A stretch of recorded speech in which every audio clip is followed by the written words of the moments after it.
సంస్కృతి సంపద YouTube channel తరపున అందరికీ స్వాగతం. శ్రీమద్ భగవద్గీత ఆధ్యాత్మిక రహస్యాలు అనే శీర్షికలో శ్రీ త్రినాథ్ గారు ధారావాహిక ప్రసంగం చేస్తున్నారు. వారి ధారావాహిక ప్రసంగంలో ఈ రోజు 497వ ప్రసంగం చేస్తున్నారు. శ్రీ త్రినాథ్ గారికి స్వాగతం. నమస్కారం. ఓం శాంతి. శ్రీమద్ భగవద్గీత ఆధ్యాత్మిక రహస్యాలు ఈ యొక్క కార్యక్రమాన్ని తిలకిస్తున్నటువంటి సోదర సోదరిమణులందరికీ కూడా హార్దిక స్వాగతం, సుస్వాగతం, నమస్తే మంజరి. ఆధ్యాత్మిక రహస్యాలు ఎన్నో నిగూఢ విషయాలన్నింటి అంటే భగవంతుడు ఏ సందేశాన్ని అయితే మానవాళికి ఇవ్వదలుచుకున్నాడో ఆ సందేశం ఇప్పటి వరకు మానవాళికి చేరలేదండి. అర్థమైందండి. ఎన్ని శాస్త్రాలు ఉన్నప్పటికీ కూడా శ్రీమద్ భగవద్గీత, ఇతిహాసాలు, పురాణాలు, అర్థమైందండి, వేదాలు, ఉపనిషత్తులు, ఎన్నో రకరకాల ఈ శాస్త్రాలు తయారైనప్పటికీ కూడా భగవంతుడి యొక్క వాస్తవిక సందేశం ఏమిటి, ఈ విషయం మానవాళికి చేరలేదండి. ఎందుకంటే ఎప్పటి వరకు మానవాళికి ఆ సందేశం అందదో అంతవరకు వాళ్ళు భగవంతుడి యొక్క సందేశం స్పష్టంగా లేనప్పుడు వాళ్ళ జీవితాన్ని భగవంతుడు నిర్దేశించిన మార్గంలో వాళ్ళు పరివర్తన చేసుకోలేరు. ఈ రోజున ఎవరికి వారే యమునా తీరేగా నడుస్తున్నారంటే ఈ విషయం స్పష్టమవుతుంది కదండి. భగవంతుడు చెప్పిన మార్గం ఒకే ఒక్క మార్గం, ఆయన 100 మార్గాలు చెప్పలేదు కదా. మళ్ళీ ఈ రోజున 100 మార్గాలు ఎందుకున్నాయి? 100 ఏంటి, ఈ ప్రతి ఒక్కరు ఎవరి మార్గం వాళ్ళదన్నట్టుగా ఉంది కదా. ఎవరి మార్గం మా మార్గం పర్ఫెక్ట్ గా ఉందనే భావనతో వెళుతున్నారు కదా.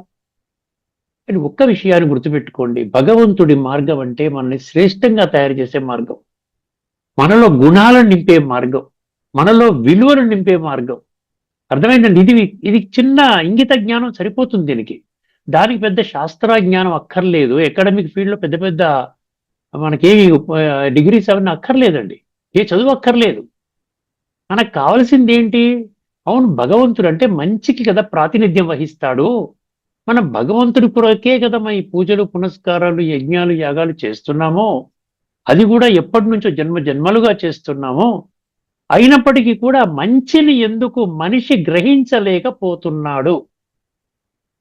అర్థమైంది. ఇది మనకి ఎవరికి వాళ్ళు ప్రశ్న వేసుకోవాలి, ఎవరికి వాళ్లే వేసుకోవాలి.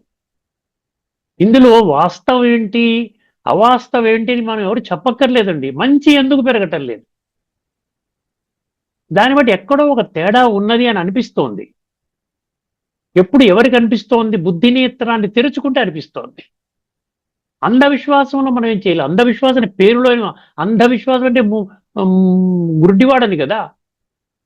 ఇక్కడ అంధ అంటే 2 భౌతిక చర్మనేత్రాలు అని కాదు, 3వ నేత్రం, బుద్ధినేత్రం అంటున్నాం, ఆత్మనేత్రం అంటున్నాం, సంస్కార పరివర్తన నేత్రం అంటున్నాం.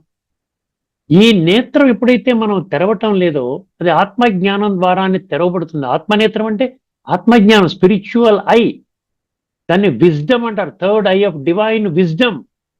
విజ్డమ్ అనేది కావాలండి. ఇప్పుడు ఈరోజు విజ్డమ్ అనేది మాటల్లో మన లెక్చర్స్ లో వింటున్నాం, కానీ విజ్డమ్ అనేది ఏంటి? ఆచరణ, అప్లికేషన్ అంటాడు. ప్రతిదానికి అప్లికేషన్ ఉంది. ఒక ఆధ్యాత్మిక జ్ఞానం కానీ, ధార్మిక జ్ఞానం కానీ, ఏదన్నా ఒక ప్రవచనకర్త చెప్పినట్టు జ్ఞానంగా ఆచరణ అక్కర్లేదా? ఆచరించకూడదని ఎక్కడైనా చెప్పారా? గీత సర్వశాస్త్రమై శిరోమణి అన్నప్పుడు గీతలో ఏం చెప్పారు?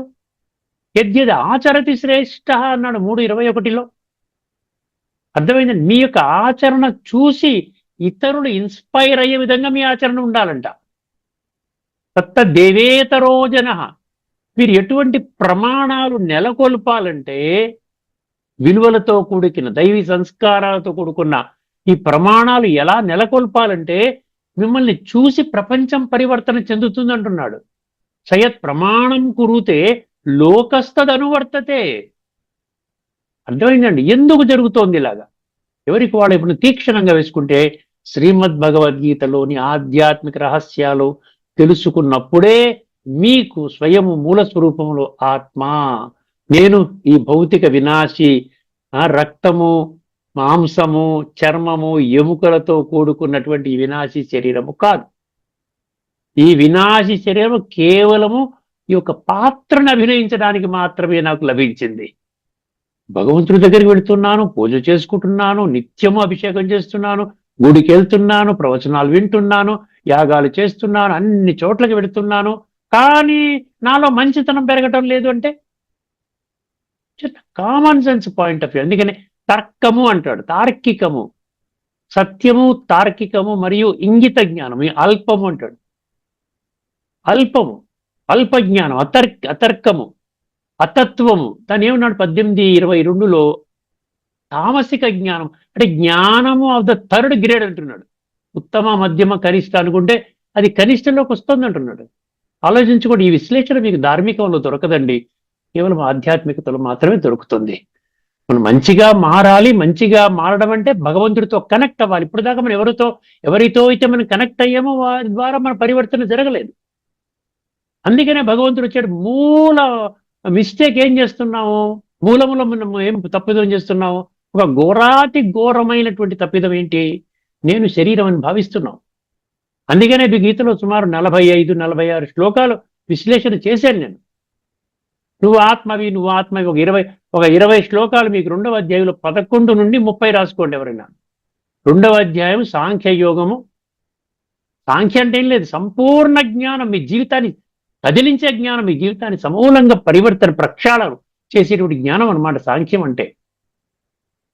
అర్థమైందండి? అందుకనే సాంఖ్య అన్నాడు. 20 శ్లోకాల్లో నువ్వు శరీరం కాదురా, నువ్వు ఆత్మ, నువ్వు ఆత్మ, నువ్వు ఆత్మ అంటుంటే దాన్ని మనం ఎట్లా తేలిగ్గా తీసుకుంటాం? సో ఇది ముఖ్యంగా, ఇది అర్థం చేసుకోండి. తదుపరి ఎపిసోడ్లో మరొక అంశాన్ని మీ దృష్టికి తీసుకొని వస్తాను. ఇలాగా తీసుకొని వస్తూనే ఉంటాను ఎంతకాలం అయితే ఈ యొక్క చర్చ జరుగుతూ ఉంటుందో, ఎందుకంటే ఇది చాలా ముఖ్యమైన విషయం. ఇప్పుడు మనము గత ఎపిసోడ్లో మనము ఈశావాస్య ఉపనిషత్తు 18వ మంత్రాన్ని అర్థం చేసుకున్నాము, తత్వాన్ని. 18 మంత్రాలు కూడా చర్చించేసుకున్నాం ఇప్పుడు దాకా. 18 ఉన్నాయండి అందులో. ఈశావాస్య ఉపనిషత్తు అతి చిన్న ఉపనిషత్తు, 18 మంత్రాలు ఉన్నాయి. 18 మంత్రాలు మనం 18 ఎపిసోడ్స్లో మనం చర్చించుకున్నాం. ఈశా అనే పదము భగవంతుడి గురించి చెప్తోంది. ఈశా అంటే ఈశ్వరుడు. అర్థమైందండి? ఈశ్వరులు కాదు, ఈశ్వరుడు ఒక్కడే, భగవంతుడు ఒక్కడే. అర్థమైందండి? షిరిడి సాయిబాబా గారు కూడా సబ్కా మాలిక్ ఏక్ అన్నాడు. అనొచ్చు, నేనే భగవంతుడు అనొచ్చు, కానీ ఆయన అలా సబ్కా మాలిక్ ఏక్ అన్నాడు. అంటే ప్రతి ఒక్కరు చెప్పడం కరెక్ట్గానే చెప్తున్నారు. మనం బుద్ధినేత్రం తెరుచుకోకపోవడం వల్ల మనం రకరకాల కంక్లూజన్స్ డ్రా చేసుకుని ఎవరికి వారు ఏమన్నా తీరేలాగా మనం జరుపుకుంటున్నాం. ఇప్పుడు నేను ఈ ఎపిసోడ్ ముఖ్యంగా నేను దేనికోసం డెడికేట్ చేస్తున్నానంటే 18 అధ్యాయాలు, 18 మంత్రాలు మనకేం చెప్తున్నాయి? వరుసగా 18 మంత్రాలు ఒక్కొక్క వాక్యం తప్పుడు మీకు చెప్తాను. రీకలెక్ట్ చేసుకోండి. మరి ఇదివరకు 18 ఎపిసోడ్స్ విన్న వాళ్ళకి ఈజీ అవుతుంది. వినని వాళ్ళు మళ్ళీ గత 18 అంటే 36 ఎపిసోడ్స్ వెనక్కి వెళ్ళాలి. ఎందుకంటే ఒక ఎపిసోడ్లో మనం ఈ ఉపనిషత్తు చెప్తున్నాం, ఇంకో ఎపిసోడ్లో గీత చెప్తున్నాం. ఒక 36 ఎపిసోడ్స్ వెనక్కి వెళితే ఈ 18 ఎపిసోడ్స్ మీకు అక్కడ కొంచెం డీటెయిల్డ్గా చర్చించుకున్నాం కాబట్టి మీకు అర్థమవుతుంది. ఇప్పుడు ఒక్కసారి వినండి. మొదటి మంత్రం నుంచి 18 మంత్రం వరకు చెప్పడానికి నేను ప్రయత్నం చేస్తాను ఉన్నటువంటి సమయంలో. అర్థమైందండి? చాలా తీక్షణంగా వినండి. జీవితాన్ని మార్చుకోవాలి, సకారాత్మకంగా మార్చుకోవాలి. జీవితంలో ఎప్పుడూ సుఖశాంతులతో ఉండాలి, అన్యోన్యంగా ఉండాలి, అందరినీ గౌరవించాలి, నన్ను నేను గౌరవించుకోవాలి, సంపూర్ణ ఆరోగ్యంగా ఉండాలి, ప్రతి ఒక్కరిని గౌరవించాలి, ప్రతి ఒక్క భావాన్ని గౌరవించాలి. ఎందుకంటే సర్వే జనా సుఖినో భవంతు. మీరు హిందూ ధర్మం యొక్క స్లోగన్, సనాతన ధర్మం యొక్క స్లోగన్ ఏంటి? ఎవరినన్నా మీరు కించపరుస్తున్నారంటే మీరు అటు హైందవ ధర్మంలోనూ లేరు, సనాతన ధర్మంలోనూ లేరు. భలే మీరు మాట్లాడుకోవచ్చు, నేను హిందువుని, నేను సనాతనని. దాని మూల సూత్రం ఏంటి? సర్వే జనా సుఖినో భవంతు, లోకా సమస్తా సుఖినో భవంతు, సర్వమానవ సౌభ్రాతృత్వము అంటే యూనివర్సల్ అన్నాడు, యూనివర్సల్ బ్రదర్హుడ్. అదేవిధంగా వసుదైవ కుటుంబం, 1 గాడ్ 1 వరల్డ్ ఫ్యామిలీ. భగవద్గీత మొత్తం ప్రక్షాళన చేయండి మీరు. ఎక్కడా కూడా అందరూ భగవంతులు, లేకపోతే ఇద్దరున్నారు భగవంతులు, లేకపోతే ఒక్కొక్క దిక్కుకి ఒక్కొక్క భగవంతుడు ఉన్నాడు, ఒక్కొక్క ధర్మానికి ఒక భగవంతుని పెట్టాను, లేదు. నేను ఒక్కనే భగవంతుడిని. సర్వధర్మాను పరిత్యజ్య మామేకం శరణం వ్రజ. ఇది ఒకటి మూల సూత్రం. 18వ అధ్యాయంలో 66వ శ్లోకం, 18వ అధ్యాయంలో స్పష్టంగా ఇదంతా 18 అధ్యాయాలు చెప్పుకుంటూ వెళ్ళి ఆఖరిలో నా అర్థం చేసుకున్నారు కదా, నేను చెప్పిన ఈ యొక్క జ్ఞానాన్ని అర్థం చేసుకున్నారు కదా, నన్ను ఒక్కడి యొక్క స్మృతి చెయ్యండి, నా యొక్క శరణు మాత్రమే పొందండి, నేను ఒక్కడిని మీ పాపాలని కడుగుతాను అన్నాడు. ఇంకెవరు పాపాలు కడగలే, అందుకని పాపాలు పెరుగుతున్నాయి. అర్థమైందండి? ఎవరు పాపాలు నిజం కడిగినట్లయితే పుణ్యాత్మల సంఖ్య పెరగాలి, పాపాత్మల సంఖ్య తగ్గాలి. రోజు రోజుకి ప్రపంచం అంతా సామరస్యంగా ఉండాలి. ఇప్పుడు యుద్ధ వాతావరణం ప్రపంచంలో నెలకొని ఉంది. ప్రతి ఒక్కరు మళ్ళీ ఏదో ఒక ధార్మిక గ్రంథాన్ని తీసుకునే ఉంటారు. నేను ఫలానా గ్రంథాన్ని ఫాలో అవుతాను, ఫలానా గురువుని ఫాలో అవుతాను, ఫలానా ఇది ఫాలో అవుతాను అంటారు. మరి ఏం జరుగుతోంది? ఎవరిని కించపరచడం, అందరినీ గౌరవించుదాం, ప్రతి ఒక్కరి భావాన్ని గౌరవించాలి. కానీ సత్యత ఏమిటి? పరమాత్మ చెప్పిన, పరమాత్మ పరమ సత్యం అన్నాడు కదా, అది ఏమిటో మనం అర్థం చేసుకుని ప్రయత్నం చేద్దాం. ఇప్పుడు 18 మంత్రాలని ఒక్కసారి జాగ్రత్తగా వినండి. వీలైనంత వరకు నేను అర్థం చేయించడానికి ప్రయత్నం చేస్తాను. ఎందుకంటే ఏదో చదువుకుంటూ పోవడం కాదు. ఒక్కొక్క మంత్రం ఏం చెప్పింది మనకి. మొదటి మంత్రం శ్రద్ధావాన్ లభతే జ్ఞానం అంటే 4వ అధ్యాయం 39 నాకు చాలా ఇష్టమైన శ్లోకం అది భగవద్గీతలో. శ్రద్ధావాన్ లభతే జ్ఞానం. నీకు శ్రద్ధ ఉంటే నీకు జ్ఞానం చెప్తానన్నాడు. శ్రద్ధ ఉంటే ఇంకేదో చేస్తాననలేదు. శ్రద్ధ ఉంటే నీకు జ్ఞానం జ్ఞానం ద్వారా నీకు పరమశాంతి వస్తున్నప్పుడు. జ్ఞానం లబ్ధ్వా పరం శాంతి అచిరేణాది గచ్చేది. ఒక క్షణంలో నీకు పరమశాంతి వస్తే అటువంటి జ్ఞానం చెప్తానన్నాడు. అర్థమైందండి? జాగ్రత్త వినండి ఒకసారి. మొదటి మంత్రం ఏం చెప్తుంది? ఈ జగత్తంతా పరమాత్మ అధీనములో నడుస్తోంది. పరమాత్మ అధీనంలో నడుస్తోంది. మనము దేహాభిమానము విడిచి ఆత్మభావములో ఉండి స్వార్థరహిత జీవితము గడపాలి. ఇదే కదా పరమాత్మ చెప్పింది. ఏంటి? ఆత్మ అనుకుంటే దివ్యత్వమే వస్తుంది, డివినిటీ వస్తుంది. అప్పుడు అందరినీ కూడా దైవత్వంలో, అందరిలో ఉన్న ఆత్మనే చూస్తాం. ఆత్మలో ఉంటే అందరిలో ఉన్న దివ్యత్వాన్ని చూస్తాం, దైవత్వాన్ని చూస్తాం. దైవాసుర సంపద విభాగ యోగం అన్నట్టు పదాలు, ఆ దివ్య గుణాలను చూస్తాం. భగవంతుడు నిక్షిప్తం చేశాడు. ఇట్లా చెప్పలేదు కదా, కొంతమందిలో నేను పెట్టాను, కొంతమందిలో పెట్టలేదు అన్నాడా? భవంతి సంపదం దైవీ అభిజాతస్య భారత అన్నాడు. ప్రతి ఒక్క మనిషిలో, ప్రతి ఒక్క ఆత్మలో నేను పెట్టాను. ఈ యొక్క సృష్టి కాలచక్రంలో వచ్చే ముందర నేను నిక్షిప్తం చేసే ఈ పుడం మీద పంపించాను అంటున్నాడు కదా. సో పరమాత్మ దానం అన్న భావనతో అనాసక్త జీవనం మోక్ష మార్గము. పరమాత్మ దానం అంటే ఏంటి? పరమాత్మ దానం అంటే ఏంటి? భగవంతుడు మనకి ఏమిస్తున్నాడు? జ్ఞానాన్ని దానం చేస్తున్నాడు. ఆ జ్ఞానము ద్వారా మనకి మోక్ష మార్గము. అర్థమైంది? ఈ శరీరము పరమాత్మ ఇచ్చిన సాధనము. నేను శరీరం కాదు. నేను శరీరం అయితే కళ్ళు వాటంతరకు చూస్తాయా? చెవులు వాటంతరకు వింటాయా? నోరు ఏం మాట్లాడాలి, ఏం మాట్లాడు తెలియకుండా మాట్లాడుతుందా? కాళ్ళు ఎక్కడ పడితే వెళ్ళిపోతాయా? నేను వాడుకుంటున్నాను. నేను వేరు, నాది వేరు. ఇది సాధనం అంటున్నాడు. ఈ జీవితం పరమాత్మ ఇచ్చిన అవకాశము. ఈ ప్రపంచము పరమాత్మక నాటక వేదిక. ఇది ఒక నాటక రంగం, సృష్టి నాటక రంగం. మనం అనుకున్నాం గత ఎపిసోడ్లో చర్చించుకున్నట్టున్నాం కదా. నాటక రంగం మనం అంతా పాత్రధారులము. పాత్ర అయిపోతుంది, వెళ్ళిపోతాం అంతే. అది వెళ్ళిపోతున్నాం అంటే తర్వాత వెళ్ళేటువంటి దారి బాగుండాలి, వెళ్ళే ప్రయాణం సక్రమంగా ఉండాలి, ఆనందదాయకంగా ఉండాలి, అక్కడ గమ్యం కూడా బ్రహ్మాండంగా ఉండాలి. ఇవన్నీ అనుకోవాలంటే 24 గంటలు ఈ యొక్క జన్మతో గడిపేస్తే ఎలా అవుతుందండి? ఆలోచించండి. ఇది నాటక వేదిక. అందువలన భావన ఇలా మారుతుంది. ఏమంటారు? ఇది నాది, ఇది నాకు పరమాత్మ అప్పగించి. ఇది నాది అనేది కాదంట. ఇది నాది, నేను కాదు. ఇది అహంకారం అన్నీ వచ్చేస్తాయి. ఇది నాకు పరమాత్మ అప్పగించిన బాధ్యత. క్లారిటీ వచ్చింది కదా. ఇది మొదటి మంత్రం. రెండో మంత్రంకి వద్దాం. కర్మలను విడిచిపెట్టడం కాదు. కర్మలు విడిచిపెట్టడం చెప్పట్లే. కర్మ సన్యాసం గురించి ఎక్కడా లేదండి. గుర్తు తెచ్చుకోండి. కర్మ సన్యాసము కాదు, కర్మ చెయ్యండి, కర్మ ఫలితాన్ని సన్నిధించండి. ఇది భగవద్గీతలో మొత్తం 26-27 శ్లోకాలు ఉన్నాయి. అనాశ్రిత కర్మ ఫలం, కర్మణ్యేవాధికారస్తే మా ఫలేషు కదాచన. ఇలాగ అనేక శ్లోకాలు మనం చర్చించుకున్నాం. కర్మలను విడిచిపెట్టడం కాదు, ఆత్మస్మృతితో కర్తృత్వ భావము లేకుండా కర్మ చేయడము. కర్తృత్వ భావన అంటే నేను చేస్తున్నానన్న అహంకారం పక్కన పెట్టాలి. నేను చేయటం లేదు, నేను ఈ పిన్నాళ్ళు చేసిన సాధన, అది భక్తి ద్వారా కానివ్వండి, జ్ఞానం ద్వారా కానివ్వండి, ఇంకో విధం కానివ్వండి, నేను ఏదైతే సాధన చేస్తూ నా సంస్కారాలను తయారు చేసుకున్నానో, సతో రజో తమో, ఈ గుణాలు ప్రకృతి కదన్నా. మనకు ప్రకృతి ఉంటే ప్రకృతి గుణాలు తెస్తోంది. ఈ గుణాల ఆధారంగా నా కర్మ నడుస్తున్నాయి. ఎందుకు ఒకడు మంచి పని చేస్తున్నాడు, ఒకడు మధ్యస్థంగా ఉన్నాడు, ఒకడు పాడు పని చేస్తున్నాడు అంటే గుణాల ఆధారంగా నేను చేస్తున్నాను అంటే ఆత్మ అది చేస్తున్నదన్న ఫీలింగ్ వస్తుంది. ఆత్మ ఎప్పుడైతే పరమాత్మతో కనెక్ట్ అయి ఉంటుందో ఈ కర్తృత్వ భావన పోతుంది. అర్థమైందండి? కర్తృత్వ భావం లేకుండా కర్మ చేయడం ముఖ్యం. యోగయుక్త కర్మే పాప బంధనానికి విముక్తి. ఇది రెండో మంత్రం అండి. యోగయుక్త అంటే పరమాత్మతో సంయోగం, ఆత్మ పరమాత్మ కలయిక. ఇది రాజయోగం అన్నాడు. 9వ అధ్యాయంలో ఏమన్నాడు? రాజగుహ్య యోగం అన్నాడు. ఇది రహస్యం ఉంది. ఇది ఎవరికి తెలియదు కదా. ఎవరికి తెలుసు మీరు ఆత్మ అంటే? ఇది ఎప్పుడు ఇది దైహిక భ్రాంతిలోనే మనం పడిపోయి 63 జన్మలు కొట్టుమిట్టాడుతున్నాం.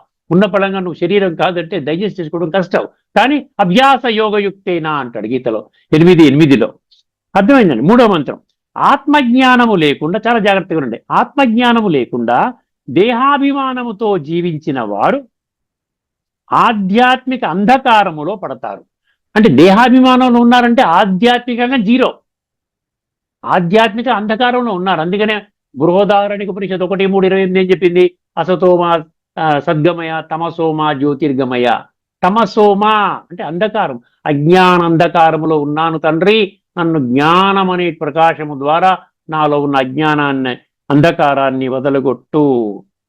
ఆత్మను మరచిన జీవితము, చూసారా, ఆత్మను మరచిన జీవితము నిజమైన మరణము. అంటే మనం జీవోత్సవం అంటాం చూసాం. అందుకని జీవోత్సవంలో ఏముంటండి, హౌ ఆర్ యు అంటే పులింగ్ ఆన్ అంటాడు, ఏదో మోస్తున్నాను లాగుతున్నా. అంటే జీవిస్తూ కూడా ఒక శవాన్ని మోస్తున్నట్టుగా మనం ఏదో భారంగా కష్టంగా జీవిస్తున్నాం. ఏదో ఒక మంచిగా మాట్లాడవయ్యే చాలా కష్టపడాలి, మంచి ఆలోచన చేయవయ్యే చాలా కష్టపడాలి, మంచి కర్మలు చేయండి చాలా కష్టపడాలి, అరవండి, కోపం చేయండి, లోభము మోహము ఇవన్నీ ఈజీగా వచ్చేస్తాయి. అర్థమైంది? అందుకని ఏమన్నాడు ఇక్కడ? ఆత్మను మరచిన జీవితము నిజమైన మరణము. 4వ మంత్రం అండి, పరమాత్మ గురించి చెప్తున్నాడు. చాలా జాగ్రత్తగా వినండి. ఇక్కడ 4వ మంత్రము, పరమాత్మ అచలుడు అంటే కదలడు, శాశ్వతుడు, దేహరహితుడు.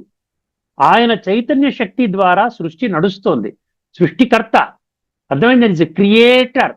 క్రియేషన్ కాదు, is not part of creation, is creator, is director. కానీ ఆయన స్వయముగా ప్రకృతిలో లీనమవ్వడం లేదు. ఆయన ప్రకృతి లేదు, ఆయనకి సొంత ప్రకృతి లేదు. ప్రకృతి అంటే పంచభూతాలు. అదే భూమిరా పనలో వాయువు కమ్మనట్టు పంచభూతాలు. 7వ అధ్యాయం 4వ శ్లోకం రాసుకోండి. శరీరాలు, ఇంద్రియాలు, మనస్సు, బుద్ధి, ఈ జనన మరణ చక్రంలోకి రావడం, ఇదంతా ద్వాపర కలియుగంలో జననం మరణం జననం మరణం. అంటే దేహభ్రాంతి ఉన్నప్పుడే ఈ జననం మరణం పదాలు వస్తాయి. ఇక్కడ శరీరాలు మార్చుకోవడం సత్యత్రేతాయుగంలో కూడా ఉంటుంది, కానీ అక్కడ జనన మరణం అనము.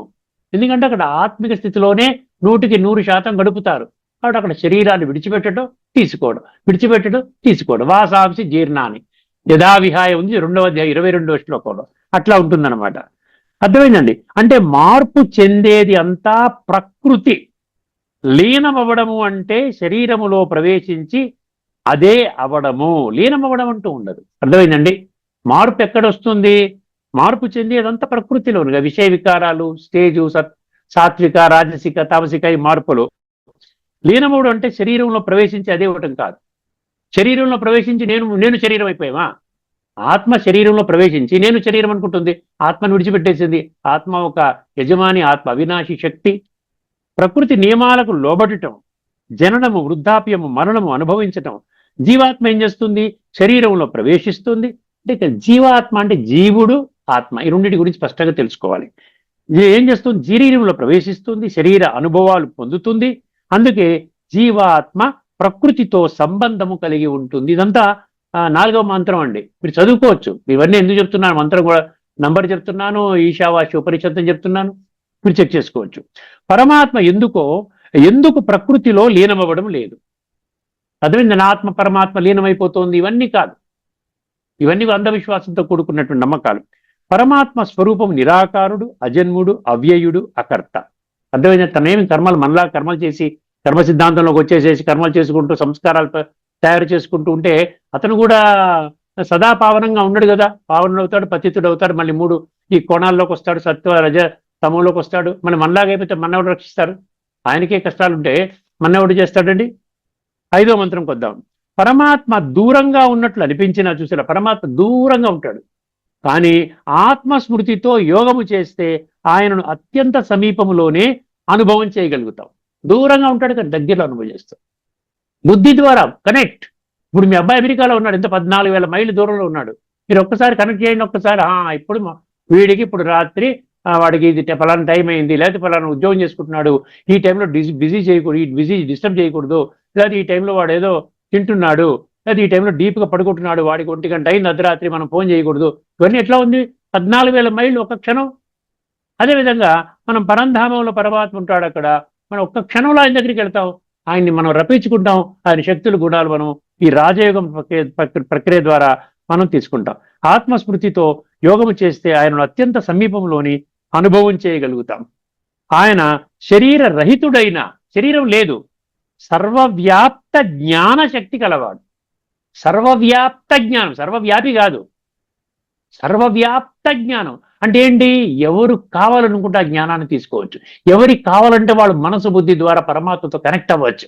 ఎవరికి కావాలంటే వాళ్ళ సంబంధాన్ని జోడించుకోవచ్చు. ఎవరు కావాలంటే వాళ్ళు పరమాత్మ యొక్క గుణాలు, శక్తులు, పరమాత్మ యొక్క జ్ఞాన ఖజానా, గుణాల ఖజానా, శక్తుల ఖజానా తీసుకోవచ్చు. ఈ రాజయోగ ప్రక్రియ అందరికీ ఇచ్చేసాడు, అందరికి ఇచ్చాడు.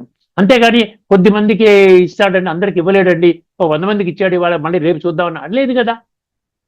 అందుకని సర్వవ్యాప్త జ్ఞాన శక్తి కలవాడు. సర్వవ్యాప్తం అంటే సాధారణంగా ప్రజలు భావించే అర్థం ఏంటి? దేవుడు ప్రతి రాయి, చెట్టు, మనిషి లోపల భౌతికంగా ఉన్నాడు. కానీ ఉపనిషత్తులు చెప్పేది పరమాత్మ శరీర రూపంగా సర్వవ్యాప్తుడు కాదు, ఆయన జ్ఞానము మరియు శక్తి సర్వవ్యాప్తుడు. ఎవరు కోరుకుంటే వాళ్ళకి శక్తిని ఇస్తాడు. సర్వశక్తివంతుడు. మనం ఏమంటే మాస్టర్ సర్వశక్తివంతులకు మనం కావచ్చు. Master almighty authority, master దివ్య గుణాల సాగరుడు. అంటే మనము తండ్రి గొప్పవాడు, ప్రొఫెసర్ అనుకోండి, బిడ్డ కూడా మాస్టర్ ప్రొఫెసర్, మాస్టర్ డాక్టర్ అంటారు చూసారా. మాస్టర్ తండ్రితో సమానంగా ముందుకెళ్తున్నటువంటి వాడు. అంటే ఆయన ఒక స్థానంలో ఉన్న ఆయన జ్ఞానము అన్ని ఆత్మలను చేరుతుంది, సర్వాత్మలకి చేరిపోతుంది. ఎవరు అనుకుంటే వాళ్ళకి వస్తుంది జ్ఞానం. ఎందుకంటే ఎవరైనా ఆపారా మీకు? ఆత్మ అనుకోవడానికి, అభ్యాసం చేయడానికి ఆపారా? పరమాత్మతో యోగం చేయడానికి ఎవరైనా ఆపారా మిమ్మల్ని? మిమ్మల్ని మీరే ఆపుకుంటున్నారు. అందుకనే 6:5 ఏమన్నాడు? ఉద్ధరేద ఆత్మను, నేను జ్ఞానం చెప్తాను, ఉద్ధరించుకునే బాధ్యత 100% నీదే అని అంటాడు. అర్థమైందండి? అందుకని పరమాత్మ సర్వవ్యాపి కాదు. పరమాత్మ నిజంగా ప్రతి వస్తువులో ఉంటే, ఇక్కడ చాలా జాగ్రత్తగా వినండి, నేను అండర్లైన్ చేసుకున్నాను, ప్రతి వస్తువులోనే ఉన్నాడు అనుకుందాం. ఈ రాయి రప్పలోను, కుర్చీలోను, టేబుల్లోను, అక్కడ కంప్యూటర్లోను, ఈ మౌస్లోను, అన్నిట్లో ఉన్నాడు అనుకుందాం. అనుకుంటేనంట ఇక్కడ ఏమిస్తున్నాడు? అపవిత్రతలో కూడా ఉండాలి కదా. అన్ని పవిత్రం కాదు కదా, అపవిత్రతలో కూడా ఆయన ఉంటాడు. తర్వాత పాపకర్మల్లో కూడా ఉండాలి కదా. అందరూ పాపకర్మలు చేస్తున్నారు, వాళ్ళలో కూడా ఉన్నాడు కదా. అజ్ఞానంలో కూడా ఉండాలి కదా. అందరూ జ్ఞానులా? అందరూ దేహాభిమానంలో ఉన్నారు, అందరూ అజ్ఞానంలోనే ఉన్నారు భగవంతుడి యొక్క నిర్వచనం ప్రకారంగా. అందరూ అంటే పరమాత్మ అపవిత్రతలో ఉండాలి, పాపకర్మల్లో కూడా ఉండాలి, అజ్ఞానంలో కూడా ఉండాలి. అప్పుడు ఆయన పతిత పావనుడు ఎలా అవుతాడు? ఆయన పతితుల్ని పావనం చేయడానికి వచ్చాడు కాబట్టి, ఆయన అపవిత్రంలోనే ఉండి అపవిత్ర పనులన్నీ ఆయన చేయిస్తుంటే, ఆయనని, భగవంతుణ్ణి పతిత పావనాన్ని ఎలాగంటాం? ఎంత లాజికల్ గా అర్థం చేసుకోండి. ఒకసారి పతిత పావన అంటే ఈయన సదా పావనుడు, పతితుల్లో ఉండడు. పతితులు ఆయన్ని కానీ కనెక్ట్ అవుతే, రాజయోగం ద్వారా కనెక్ట్ అవుతే పావనంగా చేస్తాడు. ఇదనమాట ప్రిన్సిపుల్ అక్కడ. అందుకే పరమాత్మ సర్వవ్యాపి కాదు, పరమాత్మ జ్ఞాన ప్రభావం సర్వవ్యాపి. ఇది 2వ మంత్రం, 5వ మంత్రం అయిపోయింది. 6వ మంత్రంలోకి వచ్చాను. ప్రతి జీవాత్మ పరమాత్మ సంతానం. గుర్తుపెట్టుకోండి, ప్రతి జీవాత్మ పరమాత్మ సంతానం. అర్థమైంది? ఇది ఇంపార్టెంట్. ఈ ఒక్క విషయాన్ని మనం గుర్తుపెట్టుకుంటేనండి మన జీవితం మారిపోతుంది. అందరినీ గౌరవిస్తాం. అరే అందరూ కూడా ఒక భగవంతుడి పిల్లలేనంట. అంటే పరస్పరం మనం ఆత్మపరంగా సోదరులు అవుతాం. సర్వమానవ సౌభ్రాతృత్వము అంటాం చూసారా. అంటే సర్వమానవ సౌభ్రాతృత్వం, సర్వాన్నం కదా అక్కడ. సర్వం అంటే విశ్వము, లోకము, జగత్తు. ఇహ అంటాడు కదా. ఈ 5 పదాలు 137 శ్లోకాల్లో ఉంది. అందుకనే భగవంతుడు ఒక్కడే, ఆయన సంతానము నేను, నాకులాగే అందరూ కూడా ఆయన సంతానమే అనుకుంటే ఎంత మార్పు వస్తుందండి మనలో. ఇది సత్యము, ఇది తిరుగులేని, తిరస్కరించలేని, ఇర్రెఫ్యూటబుల్ అంటాడు ఇంగ్లీష్లో. Irrefutable truth. దీని ఎవరు ఖండించలేరు, ఇది తప్పు అని చెప్పలేరు. అర్థమైందండి? భగవాను వాచన ఎవరిని ఖండించగలరా? భగవంతుడి మాటల కంటే మనుషుల మాటలు గొప్పవా? భలే వాళ్ళు ఋషులు మునులు కావచ్చు, భలే వాళ్ళు 33 కోట్ల దేవీ దేవతలు చాలా ఉన్నతమైనటువంటి వాళ్ళు కావచ్చు, భలే ధర్మస్థాపకులు కావచ్చు, సాధువులు, సన్యాసులు కావచ్చు. మనుషులే, దేహదారులు, సబార్డినేట్ టు గాడ్. భగవంతుడికి దేహం లేదు కాబట్టి ఆయన ఏమన్నారు? నిరాకారుడు, జ్యోతిర్బిందు స్వరూపుడు, ఈశ్వరుడు అని అన్నారు. అర్థమైందండి? ప్రతి జీవాత్మ పరమాత్మ సంతానం. సర్వభూతాలలో ఆత్మతత్వాన్ని చూడగలిగితే ద్వేషము, సర్వభూతాలలో ఆత్మతత్వాన్ని చూడగలిగితే ద్వేషము, భయము, భేదభావం తొలగిపోతాయి. ఎందుకు ఈ రోజున మనిషి సాటి మనిషిని ద్వేషిస్తున్నాడు, సాటి మనిషిని మోసగిస్తున్నాడు, సాటి మనిషిని దుఃఖానికి గురి చేస్తున్నాడు. ఈ భేదభావం అన్నమాట. నేను వేరు, వాడు వేరు. నా భగవంతుడు గొప్పవాడు, వాడి భగవంతుడు గొప్పవాడు కాదు, నా అంత కాదు. నేను చాలా ఉన్నతమైన స్థానంలో ఉన్నాను, నేను బాగా ధనవంతుణ్ణి, నేను చాలా అందగాడిని, నాకు ఉన్నటువంటి కనెక్షన్ చాలా అద్భుతము, అమోఘము. ఈ విధంగా ఉండి భేదభావాన్ని భౌతికంగా స్థూలంగా మనము ఆ విధంగా సృష్టించుకొని మనం ఏం చేస్తున్నాం, భేదభావంతో జీవిస్తున్నాం. మళ్ళీ భలే దేవాలయంలో వెళ్ళిన తర్వాత అందరూ ఒకటే అన్న మంత్రాలు చెప్తూ ఉంటాడు కదా, లోకా సమస్త సుఖినో భవంతు, ఇలాంటివన్నీ అంటాం మనం. మళ్ళీ తల ఉంచుకుంటాను, నేను తప్పు చేస్తే ఒకవేళ క్షమించదంటే నన్ను మంచి మార్గంలో పెట్టుతంటే అంటాం. అన్ని మనమే చేస్తాం, చాలా గందరగోళంగా తయారైపోయింది. ఇప్పుడు ఈ కన్ఫ్యూజన్ అంతా తీసేస్తున్నాడు. ఆధ్యాత్మిక జగత్తులు నువ్వు ఆత్మవి, నేను పరమాత్మని. ఆత్మ పరమాత్మ తండ్రి బిడ్డల సంబంధము. తండ్రికి ఉన్న గుణాలు జ్ఞానము గుణాలు శక్తులు, ఇవి యోగము ద్వారా నీకు వస్తున్నాయి.